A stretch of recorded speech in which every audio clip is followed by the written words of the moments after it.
नमस्कार, मी मनोहर पवार, TV1 मराठीमध्ये आपले सहर्ष स्वागत। पाहूया आजच्या ठळक घडामोडी।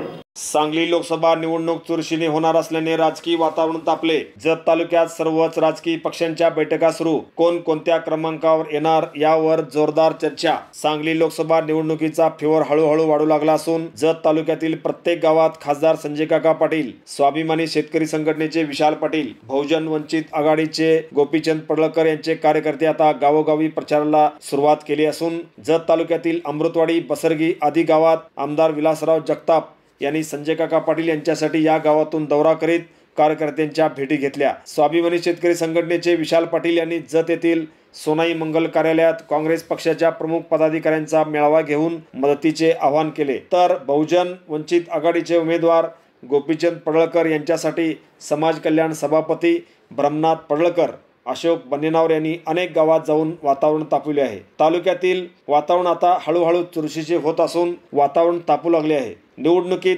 तिरंगी होत असल्याने कार्यकर्त्यांचा भाव मात्र चांगलाच वधारलेला दिसत आहे। लोकसभा निवडणुकीसाठी हळूहळू वातावरण तापायला सुरुवात झाली आहे। आमदार विलासराव जगताप यांनी शिवसेना भाजप युतीचे उमेदवार खासदार संजय काका पाटील यांना साथ द्या म्हणत संजय काका पाटील यांच्या समवेत आमदार विलासराव जगताप, डॉक्टर रवींद्र आळळी, तम्मनगौडा रवी पाटील, शिवाजीराव ताड यांच्यासह अनेक कार्यकर्त्यांना बरोबर घेऊन तालुक्याचा 2 दिवस मॅरेथॉन दौरा केला। तो दौरा करताना राजकीय जुळण्या लावण्याच्या दृष्टीने त्यांनी पावले टाकण्यास सुरुवात केली आहे। लोकसभा निवडणुकीची रंगीत तालीम असल्याने त्यांनी तालुक्यातील प्रत्येक गावात आपला जोरदार संपर्क वाढविला आहे। दुसरीकडे स्वाभिमानी शेतकरी संघटनेचे उमेदवार विशाल पाटील यांना काँग्रेस राष्ट्रवादीने पाठिंबा दिला असून विक्रम सावंत हे त्यांच्यासाठी भेटी घेऊन प्रयत्न करताना दिसत आहेत। काँग्रेस पक्षाचे नेते विक्रम सावंत हे येणाऱ्या विधानसभा निवडणुकीसाठी उभारणार असून निवडणुकीमध्ये कोणत्याही परिस्थितीत सर्व कार्यकर्त्यांना एकसंघ ठेवून मताधिक्य विशाल पाटील यांना कसे वाढेल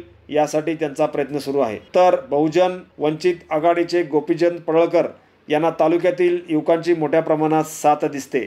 युवा नेते अशोक बन्नेनावर यांनीही येणाऱ्या विधानसभा निवडणुकीसाठी उभारणार असल्याने त्यांनीही तालुक्यात मोठा संपर्क वाढवलेला आहे। तालुक्यातील अनेक गावात त्यांनी आपल्या भेटी वाढवल्या असून नाराज कार्यकर्त्यांना ते आपल्याकडे कसे येतील यासाठी त्यांचा प्रयत्न सुरू आहे। आता तिन्ही उमेदवारांनी बैठकाची जुळणी सुरू केली असून यासाठी आमदार विलासराव जगताप, विक्रम सावंत यांनी मोठ्या प्रमाणात हालचाली सुरू केल्या आहेत। त्यांच्यासाठी अशोक बन्नेनावर यांच्यासह जिल्हा परिषदेचे समाज कल्याण सभापती ब्रह्मनाथ पडळकर यांचा जत तालुक्याच्या प्रचाराचा झंझावत सुरू असून त्यांनीही मोठ्या प्रमाणात तालुक्यात संपर्क वाढवायला सुरुवात केली आहे। तालुक्यातील मुख्य व विश्वासू शिलेदारांना बरोबर घेऊन सर्वच नेते लढत देत आहेत। मात्र तालुक्यातील राष्ट्रवादीचे नेते सुरेशराव शिंदे यांच्यासह त्यांचे नेते मात्र अद्यापही प्रचारात दिसत नाहीत। त्यामुळे येत्या 4 दिवसात प्रचाराचा तिसरा टप्पा पूर्ण होणार असून सर्वच राजकीय पक्षांच्या नेत्यांनी मात्र जोरदार तयारी केल्याचे दिसते।